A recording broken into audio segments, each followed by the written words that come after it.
banal într-o țară în care poți visa doar ceea ce e real. Mulți speră la mai mult, iar puțin tot la mai mult, căci așa e în România. Trăiesc, dorm și ascult, iar să aștept să pice din cer fiind român înseamnă să urăsc aeronautica, nu să cred în minuni. Căci urâm să avem stăpâni, dar totuși nevoie dăm, că dacă nimeni nu ne ajută, cum dracu să învățăm? Și totuși ne întrebăm de ce ne merge prost într-o țară în care economii faci doar în zi de post.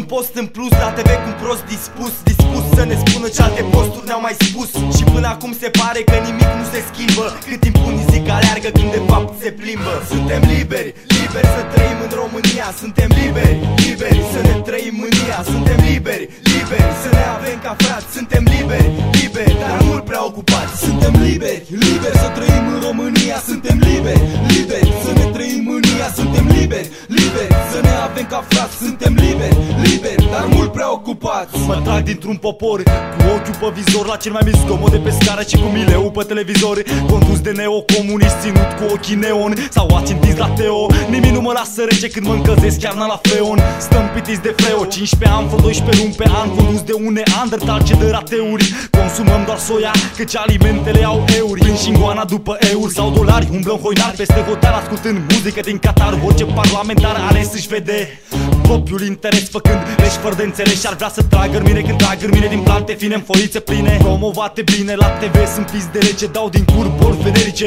din zone periferice, făcând gesturi isterice că se afirme la cot cu un patron de firme. E viața în România mai ceva ca în filme. Suntem liberi, liberi să trăim în România. Suntem liberi, liberi să ne trăim în ea. Suntem liberi, liberi să ne avem ca frați. Suntem liberi, liberi, dar mult prea ocupați. Suntem liberi, liberi să trăim în România. Suntem liberi, liberi să ne trăim în ea. Suntem liberi, liberi să ne avem ca frați. Suntem liberi, liberi, dar mult prea ocupați. Sunt un lider între sluși cu creiere conformiste. Sunt un om liber într-o țară cu legi comuniste, cu risc de a fi prins de mirajul Occidentului. Mă abțin cu greu să nu mă piși pe conduita cetățeanului. Sunt la mâna zarului când lupt pentru cauză, împotriva unui sistem aflat în plină menopauză. Din cauză că unii s-au plictisit să muncească, după ce fură se scuză printr-o eroare omenească, cu o imagine falsă despre situația creată. Apoi ne lasă mască atunci când stăm cu curul în bal și ne trezim la realitate atunci când ni se arată pula. Dar este prea târziu când deja te macină ura. Mereu halim minciuna cum că mâine ar fi altfel și mereu ne o luăm în buză când vedem că e la fel. În altfel spus, eu nu mai sunt dispus